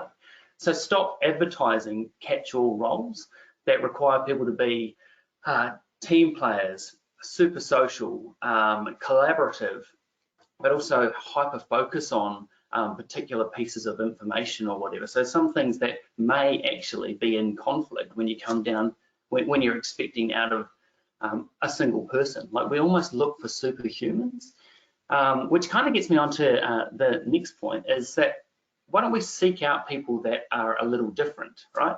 I'm not really all that interested in what people look like, but I'm interested in what maybe how people can tackle problems. So if they come about problems that are a bit differently, they ask questions that people are are afraid to ask.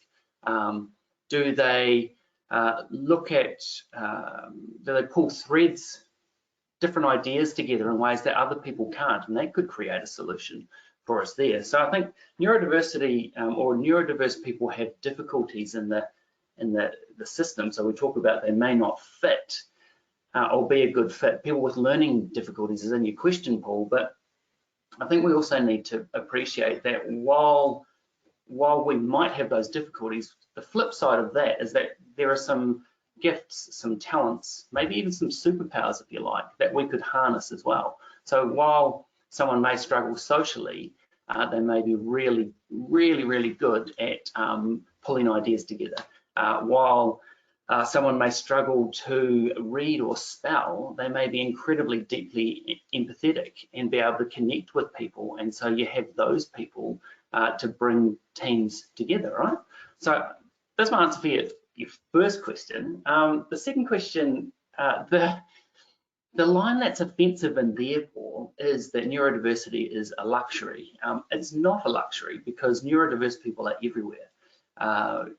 You don't need to have too big an organization to have at least some of that workforce being neurodiverse. So we're talking people with ADHD, dyslexia, maybe on the autism spectrum, and a few other things in there.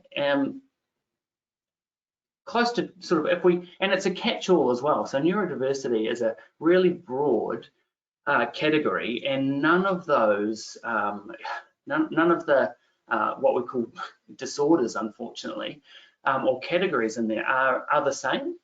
Well, it's very, very broad, which means that up to 20% of a workforce could be neurodiverse in some way. So my point there is you already have neurodiverse people. And so if you don't have, you know, if you don't consider this to be part of your workforce, well, it's actually your job as a leader to bring out the best in people. And so how about flipping from the perspective that neurodiversity is a luxury to actually we might have some different thinkers and people who are struggling with the way we manage and design work and them as a person. So how do we harness those people? Your job as a leader is to bring out the best in those people. Plus, if they're already in your workforce, you're paying them 100% of their salary. So why don't we try to get 100% out of them? People who are neurodiverse tend to hide.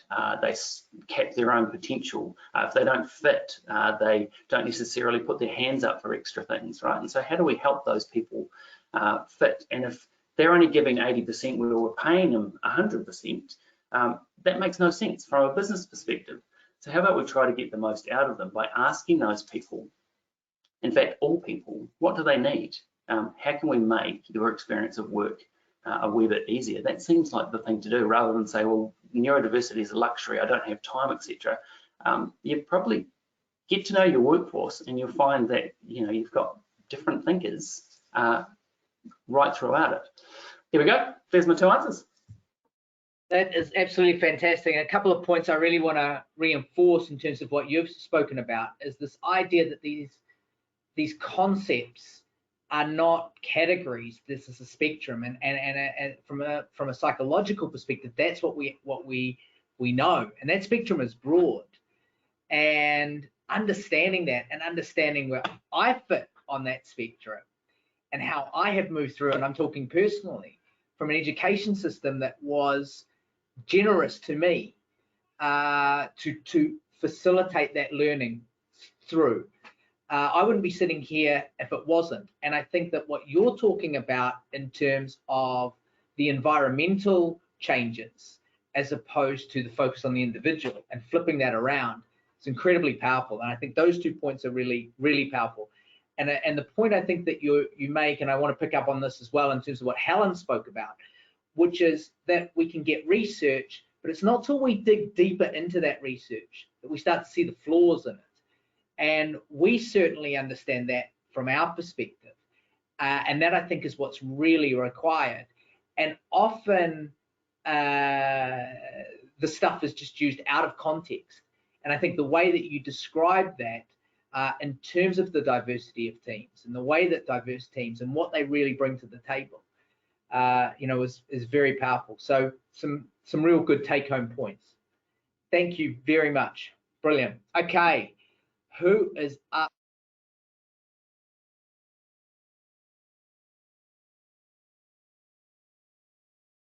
Okay, I'll unmute myself. Love the passion of these discussions, I have to say.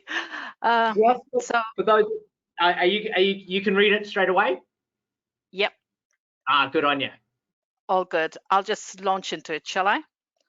Okay, cool. So the question is, how have we used the lessons from post-apartheid around diversity and inclusion?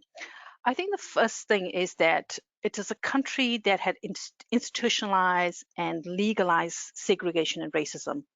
And to move from that to non-racialism or a rainbow nation, and has made huge progress, but also some challenges along the way. I think there's some lessons learned in the things that worked and didn't work.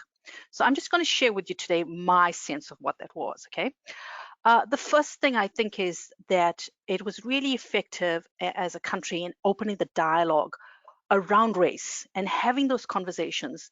And those conversations have made it a level of ease to talk about power and privilege and restitution and prejudice and restoration and reconciliation. It allowed people to use it and talk about it in a very open way.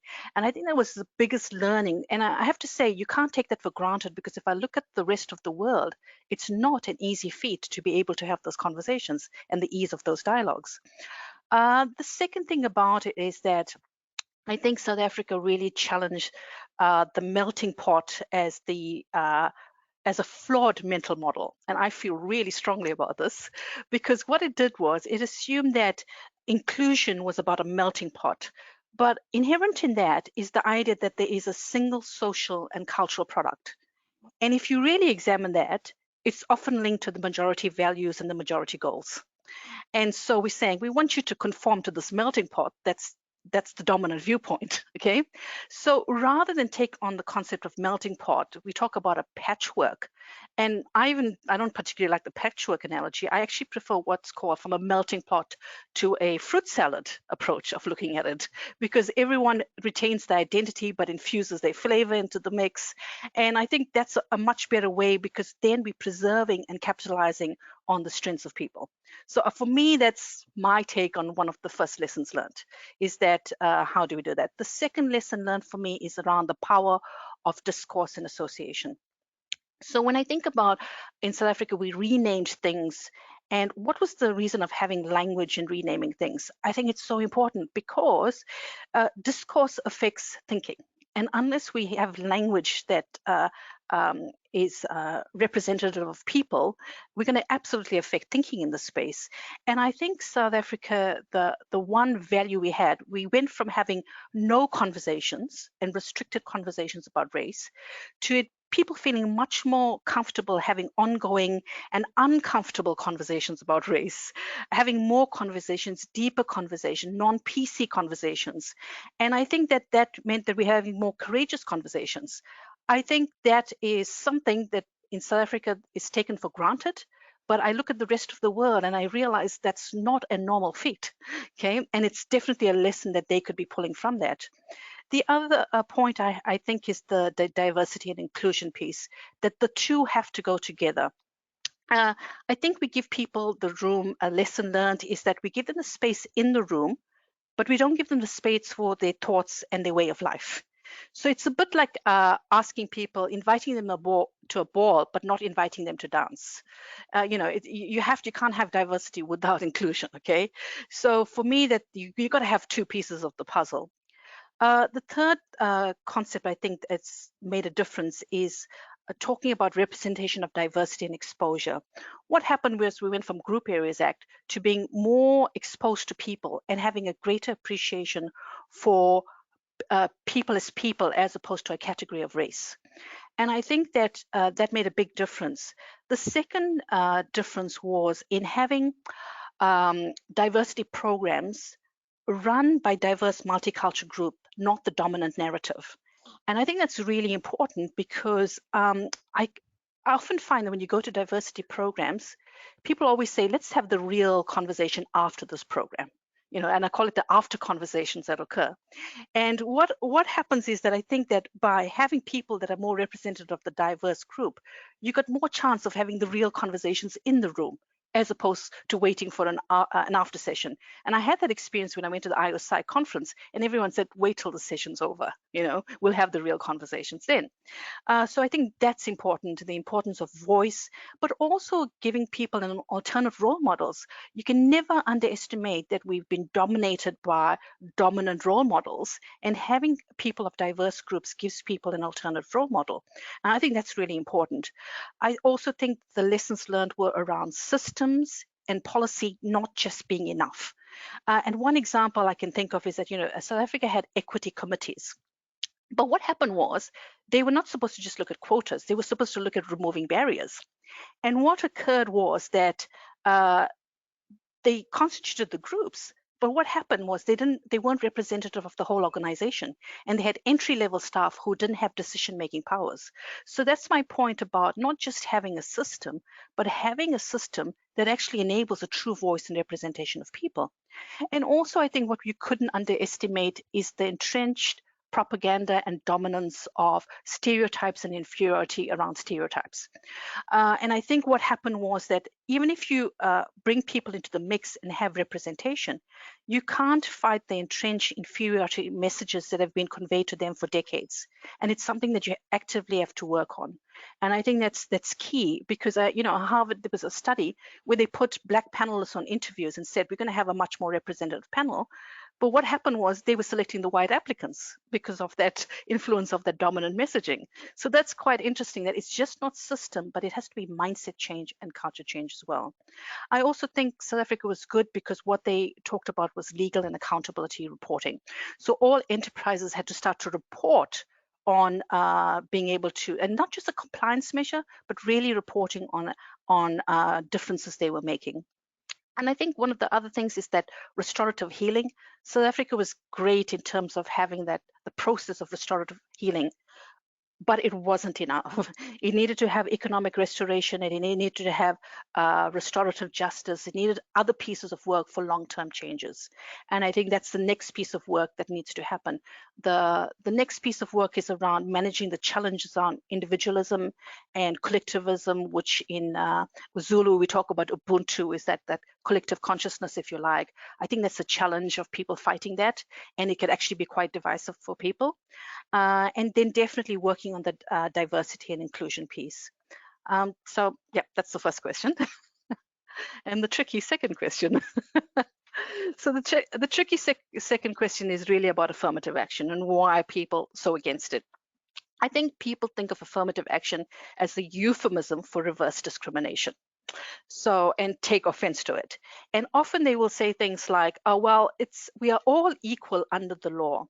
But I think we need to remember that society doesn't just transform the moment a law is enacted, and you can't hang your hat on it, right? So the other thing that, and I think Paul Wood talked about, he talked about the equality of opportunity. I think it's important to think of two things when you're talking about affirmative action: the equality of outcomes and the equality of opportunities. And often people focus on one of them, but not both of them. And so they try to get one, but they don't get the other. And when you're talking about affirmative action, both pieces have to be a part of the puzzle. The next thing I think in terms of social science and organizational behavior, we talk about procedural justice and we talk about distributive justice. For the people who are against affirmative action, they tend to focus on procedural justice, but they forget about the distributive justice. And that's important that in the organizations we have both components of that. I think people also for affirmative action need to realize the impact of a shackles generation, that people carry the generation of disadvantage through each generation, so that it's just not played out that in my generation, we have given you an equal chance, okay? I think the other key point that I want to say is that this concept of this just world phenomenon, which is actually really a toxic belief that we pass on through generations. And it's that you get what you deserve. And also that people should be able to speak up for themselves. There's some wonderful research that says that people don't actually realize they're being discriminated against. It's only when it's really severe that they realize that. So they're not going to speak up for themselves. And the other thing as well is the almost horrific belief that minority groups living in poverty didn't work hard enough, and so they're failing because they didn't work hard enough. And the greatest concern is that there's so many causes for that. There's not just a single cause. Much more impactful is what I'm fearful of, is that self-fulfilling prophecy around some of these discussion and discourses, and the belief that people start to blame themselves and the families for situations that's out of their control. So I think we need to acknowledge from an affirmative action perspective that we're working with the disproportionate playing field. We'd like to assume that all things are equal. We'd like to assume that we're in the same race together. Some people haven't even been in the race, let alone being at the same starting point, you know. So we have to start acknowledging that there's very different sense of our concept of privilege, and I call it the Weet-Bix phenomenon. Life is very different from someone who's assured of their 2 Weet-Bix in the morning than for someone who's not. And they have a different reality or sense of reality and experience. So I think you can only walk in someone's shoes to truly understand that. So the debate will go on, but I think that it is unfinished business, especially around affirmative action. Fantastic, Vino. That was just brilliant. And I find affirmative action to be a very interesting topic. Helen and I discuss this a lot, and I think in the opposite way that many may think. And I think that it's a very powerful, topic now. And I think that the discussion and debates that are going on in the States with the Black Lives Matter movement have brought that to a head.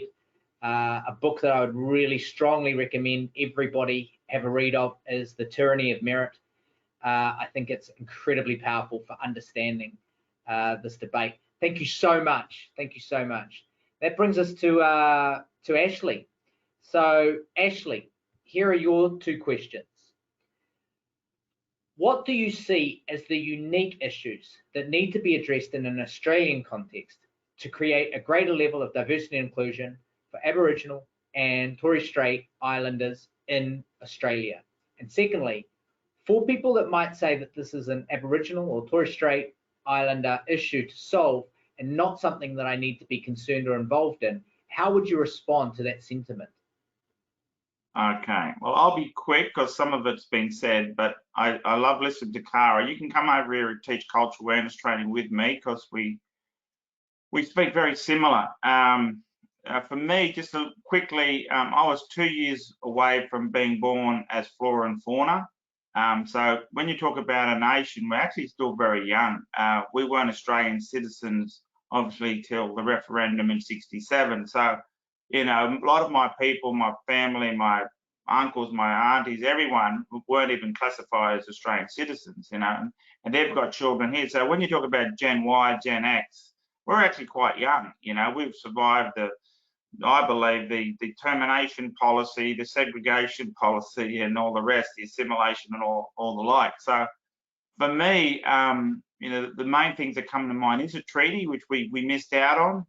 I think the Maoris were much bigger people and they wanted to talk to them. They didn't want to talk to us. I think we were more skinny in nature and physically smaller. So maybe, I don't know why we didn't get the treaty, but well, that's another story. And there's little things around the anthem and recognising Aboriginal people as the First Nations people in this country, putting us in the Constitution, giving us a voice in Parliament. You know, there's a lot more for us to be done from a leadership perspective. But I think I'm going to make a general statement. I don't think Australia really knows itself. Like, I always put this analogy out there. If someone from Mars landed here and said to the average Australian, what's your culture? You know, what is culture about? What do you think the Australians would say? You know, I'd hope they wouldn't say, oh, having a barbecue, having a punt, going to footy, you know. I think culture and identity needs to be taught from an early age for everyone. You know, it's not just an Indigenous thing. So I think culture being taught across the board to understand. I think people who come into this country have more understanding of Aboriginal people than people who are born here. So, you know, they bring cultural values and insight into, you know, and they understand the journeys and maybe the challenges we face. So I think Australia itself may need to find its identity, and in many ways we do, but in many ways we don't, particularly when it's talking about understanding the First Nations people. But for me, in closing, I think it's about Australia. For us to move forward, we need to work together. You know, we need to fight this challenge and these battles unified. I think everybody needs to come together to walk and fight this battle. It's not an Aboriginal specific issue now. You know what I mean? We've got to do this as one, and we've got to do this collectively. And yeah, I don't think it's an issue on its own. So yeah, for me, it's a unified nation is a strong nation. We should be segregating all of our policies and just basically saying, Aboriginal people, you fix that issue. Because at the end of the day, I think non-Aboriginal people should know our issues and our struggles as much as anybody else. So it's everybody's issue if we're going to live here together. Fantastic, Ash. I think again, it's so well expressed. It is our issues, and it's our issues because we all live here together. It's a quote for it really does capture the entire panel in one sentence. So thank you very much. Okay, and just to close out, Ben. So your two questions. I think I'll take Vino's advice and just let you read those. Seeing time is tight, so the floor is yours, my friend.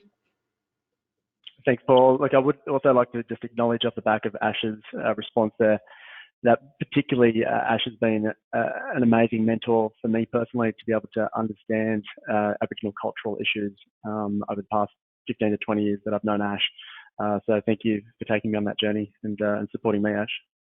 Look, the role of a psychologist, I think, is really quite clear when it comes to some of these issues. I don't think the answers are that clear, but the role of a psychologist, I think we take the lens that it needs to be researched, it needs to be evidence-based. We do need to understand key code of ethics, and as a psychologist, the number one thing that we have to sign up to and sign off on regularly is code of ethics.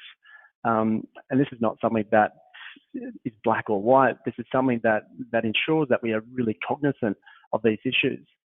So the question around stopping these things from happening, I don't think we can. I'd love it if we could in some areas, but it's really taking that approach around psychological safety. It's understanding risk. It's ensuring that we are, to Callum's term earlier, we are using things that are valid, assessments that are validated, that are fit for purpose. We do know that people do score differently on different assessments. Women generally score higher on agreeableness, on personality assessments.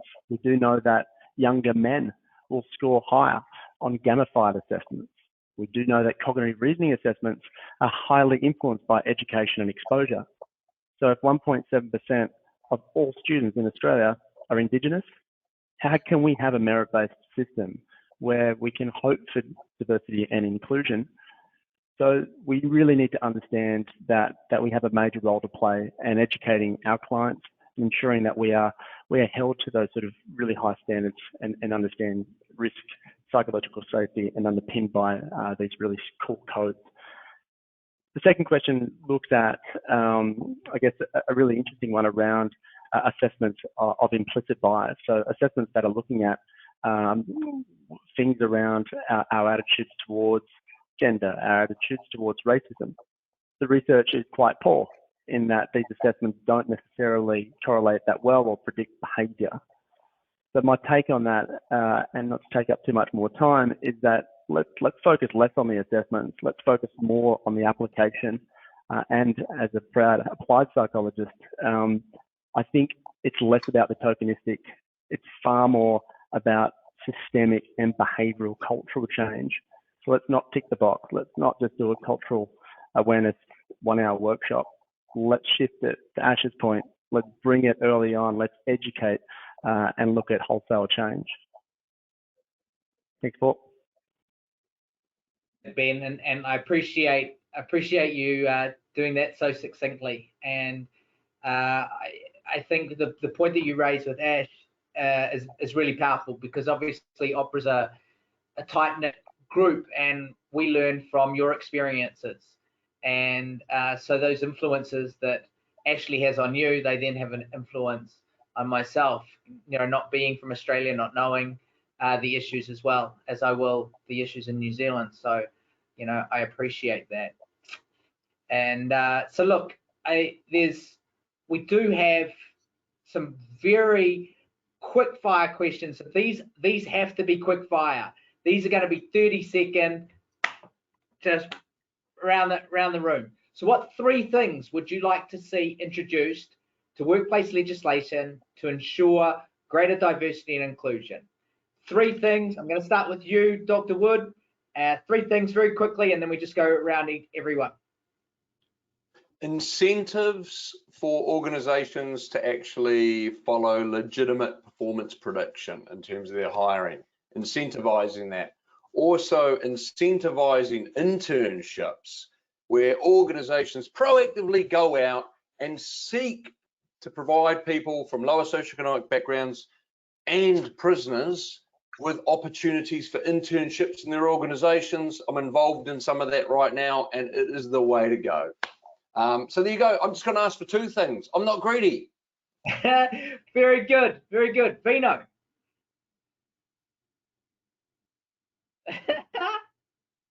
You got your mic? So I lost 10 seconds by unmuting myself. Okay. So I say values and principles. If we could include goodwill encapsulated in law, why not consider values and principles? Okay.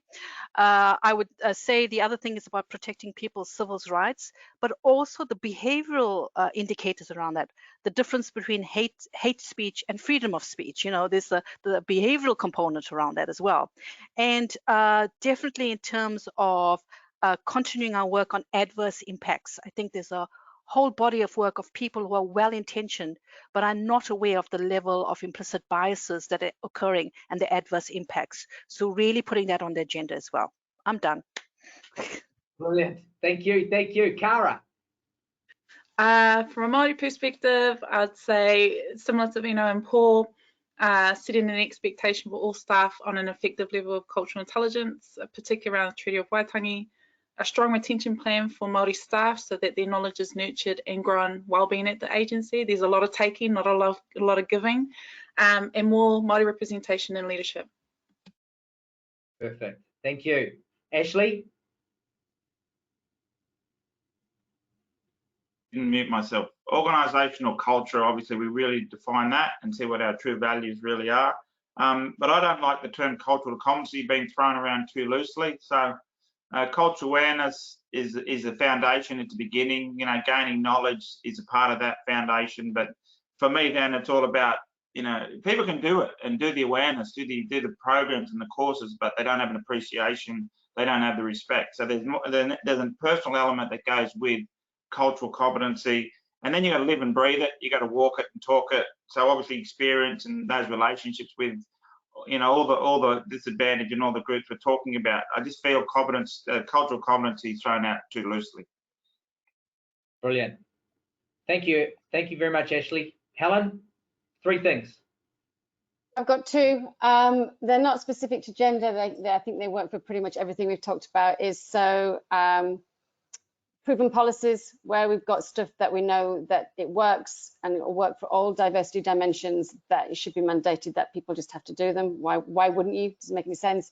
And the second is, because you and I don't agree on affirmative action, because I'm still not convinced, the sort of the lower version of that, reporting on data, I think it should be mandated that companies should track data, workplace data, and have to report on it in a public way.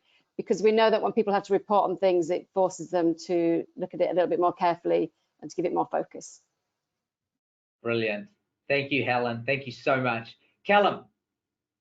Look, I'm not going to take up any more points. I think everybody's raised them, and they do work across neurodiversity as well. The thing is, neurodiversity is really broad, right? Because everybody has a brain. Some people's brains are just wired a wee bit differently. So I reckon if we have a willingness at executive levels to role model a desire to have greater understanding of where people come from, what they're about, and a willingness for people to show up who they are at all levels of the organization. Because if you look at autism is very different from ADHD, which is very different from dyslexia, and even within those categories, people experience those very, very differently. So people don't experience ADHD the same way as somebody else with ADHD, right? That's quite it's quite different. And so we need, as a result of that, people hide at work. So let's break down those barriers so people don't have to hide and actually have the true person turn up. I think your question talks about legislation, and that's that's tricky, and you can't really legislate for neurodiversity. Possibly the most effective thing to do would be to look at neurodiversity as a disability, which it is not. It is not a disability at all. However, the processes, the mechanisms, even the constructs, the frameworks we use to govern our organisations they actually disable neurodiverse people. So perhaps we need to look at that. And I think that's probably a further conversation that needs to be had. That's my time. Thank you, Callum. And I'm sure there's going to be more conversations for sure after this. Ben, 3 things very quickly. Just to add on to everyone else's, I like the idea Paul Wood suggested around incentivising, like global quality standards. I'd like to see more standards. I'd like to see benchmarks, and I'd like us to strive, maybe not be legislated, but actually strive to meet these sort of national standards around accessibility, around inclusion, around diversity. So let's raise the bar formally. Fantastic, fantastic, Ben. And now look, last question. We won't have Q&A, but one last question. If you were to design an educational, if it was a billboard, you're designing an educational promotional campaign, unlimited budget. Give us in 20 seconds or less the message you'd want to get out to the public. Paul Wood? We don't get to choose where we start, but as a society, we get to choose the opportunities we provide. There you go, might be an option for me in marketing. And the second one would be, there has to be a path back. If there's not a path back, there's no way forward. And that relates to imprisonment, that relates to criminality. You know, we have to have a path back into society where we accept people, give them a chance to make meaningful contributions, because if not, there's no way forward. All right, boom, done. Thank you, thank you. Cara, what would you want in the educational promo campaign? 3 quick slogans. If it's about us or for us, do it with us. There's so much unlearning to be done in order to move forward. And we are the change agents of now, our culture, our foundation, our future. Thank you so much. Yeah, big high fives. Ashley, what would you want in an educational promotional campaign? Oh, I just saw unlimited budget, so I just wanted to find an Indigenous Donald Trump. So, we're just going to find, yeah. So I just saw that now, but besides that, besides the leader of influence, I just think Australia needs to be proud of, you know, the oldest living culture on it. You know, it's here in their backyard, and they don't realise it. So to me, it's about recognising the strengths and the qualities of this culture and be proud of it. That it's not. It's like they think we need something or we want something, you know, that you can grab and hold. It's not that. It's really just, it's in their hearts. It's just empathy and understanding. There's knowledge. It's acceptance. It's appreciation. So for me, I think we're losing the opportunity to walk together by being proud of the oldest living culture in our own backyards, but we're not seeing it. Well spoken. Well spoken. Thank you very much. Helen, very quickly, your educational promotional campaign, unlimited budget. I don't have a slogan. It was a very long-winded reply because I work in marketing and communication for 25 years. So of course, I couldn't possibly give you a simple answer. But it would be, in essence, it'd be about creating a soap opera which signaled new social norms, because research shows that we don't have to change people's values. Sometimes we can just show them new norms, and if they recognize that's how we should behave, they'll change their behavior to follow those social norms, and then their values will catch up later. It's work that was done in post-genocide Rwanda, which was really interesting. So it would be a whole soap opera which showed more healthy models of how we want the genders to live their lives. There you go. Thank you, Helen. Thank you very much. Ben? Yeah, back to my 7-year-old daughter. She loves acrostic poems. So I went with LIVE, which is LGBTI. It's I for Indigenous, it's V for variety and versatility, and it's E for embrace change. Thanks. Brilliant. Thanks, Ben. Callum?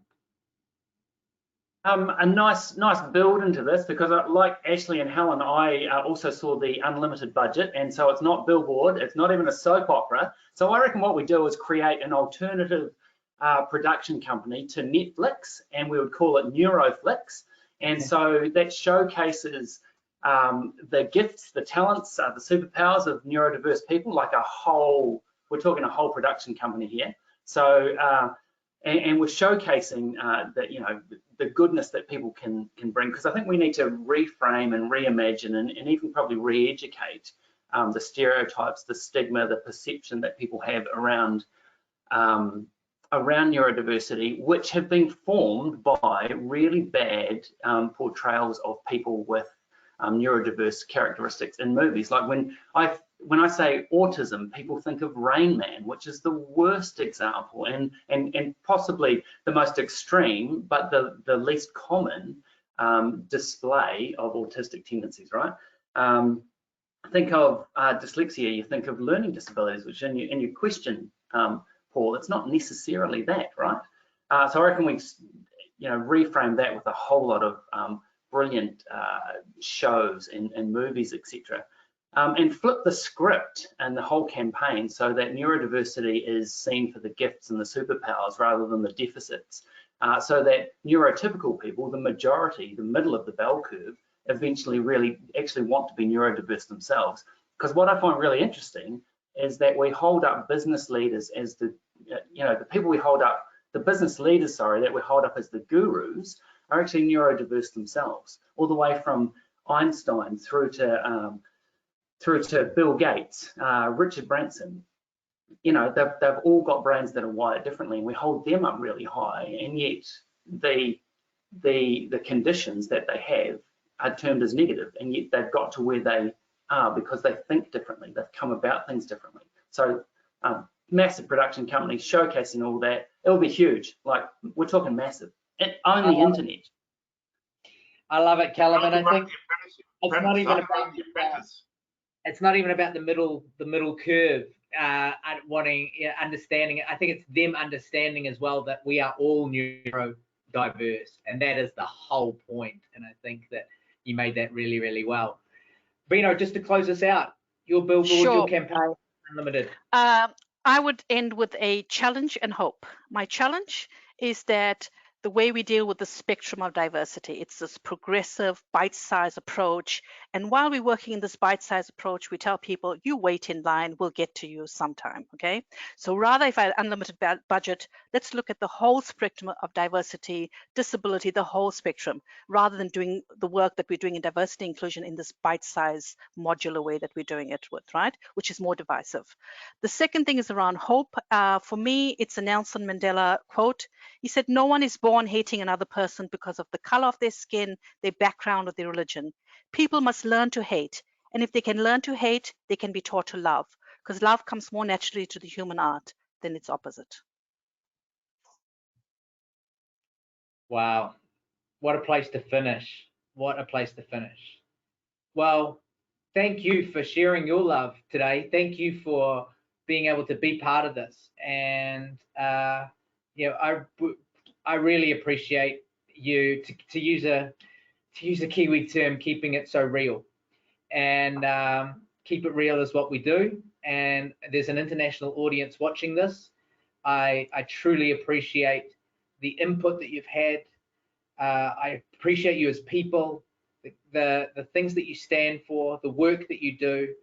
The world needs it, and you're driving it. And I appreciate you one and all. So thank you. That is us. We managed to get it in 2 hours, and for those of you that it's your lunchtime like me, enjoy the rest of your day. For those of you that have given up your evening, thank you. And yeah, all I can say is, once again, thanks. See you later, everybody.